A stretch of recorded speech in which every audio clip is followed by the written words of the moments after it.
Bismillah, walhamdulillah, wa salatu wa salam ala rasulillah. Last year, alhamdulillah, Allah subhanahu wa ta'ala gave us the honor and the privilege to perform Hajj. And then from Hajj, from there, we flew over to Jordan. So when we reached Imaan, Jordan, we went there with the intention of going in to Palestine. So from there, we jump onto a bus and we head in. And as you get to the borders, you see the Israeli flag stands extremely high. And subhanAllah, automatically your heart starts to beat, because hearing is not like seeing. So you enter this place and you go through this whirlpool of emotions. Some of it is anger, some of it is fear, some of it is frustration. So you get to the borders, and keep in mind you're an Australian, you got an Australian passport, and you get there, and wallahi, from as soon as you see them for the first time, it's like something enters the heart. It's like a poison enters the system. And from as soon as you make contact with them, no smiles, no welcomes, no nothing whatsoever, you're automatically made to feel like an outcast. So you get to the border there, they take you off the bus, you walk in, and you sit for an hour, 2, 3, 4, 5, 6, 7, 8, and you haven't been questioned yet. You're an Australian that wants to go in, and you haven't been questioned yet. And as you sit and you watch, you'll see a Palestinian citizen, an old senior man, a man who we might call Amma or Hajj or an old man, at least at the age of 70, 75 years of age. And you see a young Israeli soldier, a female, maybe about 18 years old, 19 years old, talking down at him, giving him orders. Wallah al-Azim, like he's an animal. Like he has no value, no worth, nothing whatsoever. Talking down at him, full if you can call it talking, it was more like barking, right? And you feel it, Wallah al-Azim, you feel it. And you sit there and you bite your tongue. And this is a Palestinian. This is an old man who is supposed to be receiving some sort of respect, and he's been spoken down at by a little 18-year-old. Anyway, so you sit there, and then eventually they call your name, and then a young lady, and don't think it's a coincidence that they're ladies. It's not a coincidence that they're ladies. Then a young lady will come over, she calls you out, and then you got to follow her. You walk into the room, you sit down. Who are you? Why are you here? And then she starts to ask, why have you come to Palestine? And what, sorry, they call it Israel. But why are you here? What business do you want from here? Why do you choose to come here? Why didn't you just go straight home? Full on. And this can carry on. She'll talk to you for about half an hour, then she'll tell you to go back, and then you sit an hour, 2 hours, 3 hours, then she'll come back, she'll call you back out, she'll ask you the same questions again, then she'll send you back, then you sit down for an hour, 2 hours, and then and then someone else will come and call you out, and then they'll also ask you the same questions, then you'll go back, and then you sit for an hour and for 2 hours, until eventually you lose whatever love and whatever desire you had to go in is lost. And then they tell you come in. That's if they tell you come in. And then from as soon as you walk in, you can feel the oppression. You travel on their roads, and for kilometers on end, concrete high walls for kilometers and kilometers and kilometers separating. And then when you reach their suburbs, the concrete walls, they start to have paint and artwork so that it doesn't look as intimidating. And then you get there, and then you want to enter the Quds, the holy mosque, and it's surrounded by Israeli soldiers.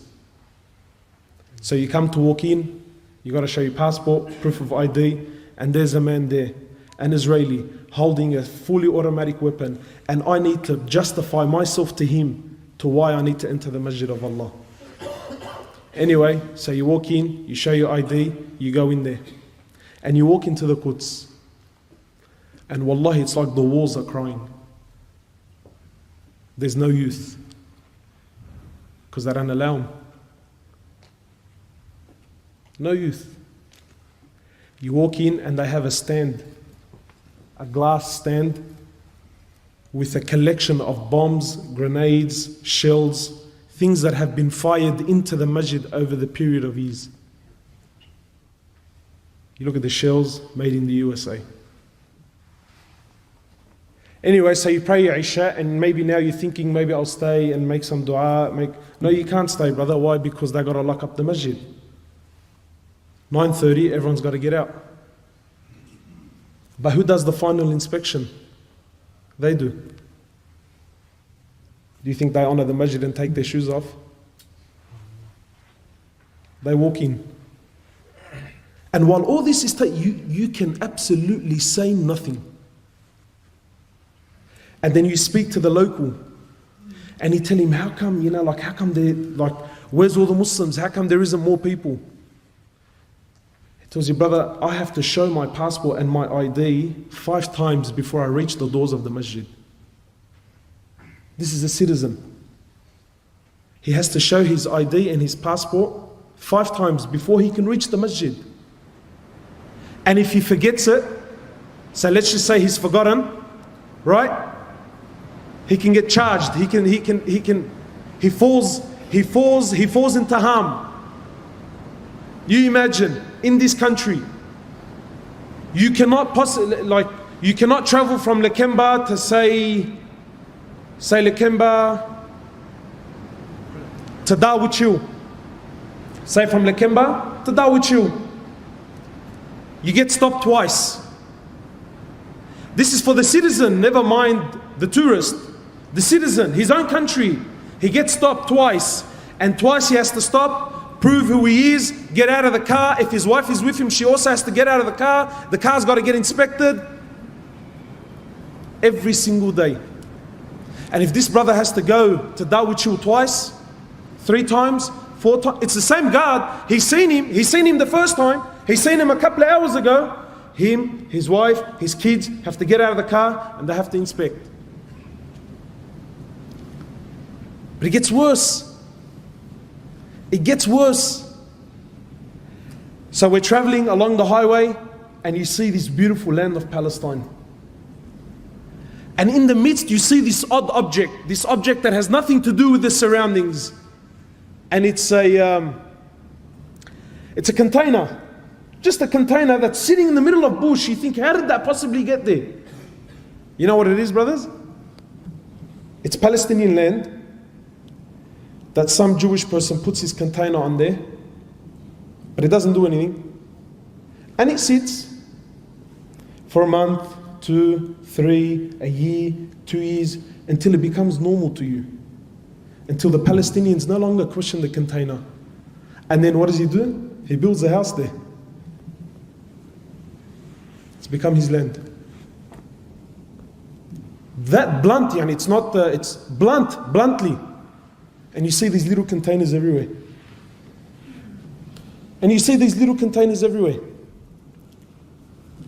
My time is almost up. I'll share just a few things with you. When we went to Masjid al-Khalil, that's where our Prophet Ibrahim alayhi salatu wasalam is buried. This isn't, I'm not trying to put spices here. This is history, you can look it up. Masjid al-Khalil was a masjid that belongs to the Muslims. In 1994, Salat al-Fajr, the Muslims were there praying Salat al-Fajr. A Jew from the States, a doctor, walks in and opens fire to the Muslims that were praying. While in sujood. Kills 30 and wounds 125. So what do you think happened? I'll tell you what happened. They closed off the mosque. They made an investigation. You know what the result of the investigation was? They turned half of it into a synagogue. And this, whatever you want to call him, his grave became a shrine. And extremist Jews used to go there and make pilgrimage at his grave. A hero. You know, my brothers, wallahi, when you visit Palestine, it's not like hearing about it and seeing it on TV. You see the oppression in the eyes of the Muslims. Wallahi, you see it. And you can see in their eyes that they've given hope in the Muslims. Wallahi, there are so many experiences that I wish I could share with you, but my time is short. But finally, the reality is that they want you to forget about Palestine. And that's the truth. They don't want you, they don't want your money, they don't want your tourism, they want nothing.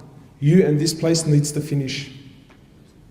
And so long as this place is not in the eyes of the Muslims, it's not in the hearts of the Muslims, then for them this is good. Have you ever asked yourself, why is it we know so little about Palestine? I'll end with this. This was a request of the Imam of Masjid al-Quds. He said to me, please go back and tell the youth of Islam to come and visit this place. He said, come and visit. And wallahi, understand that what's happening in Palestine is very real. Very, very, very real.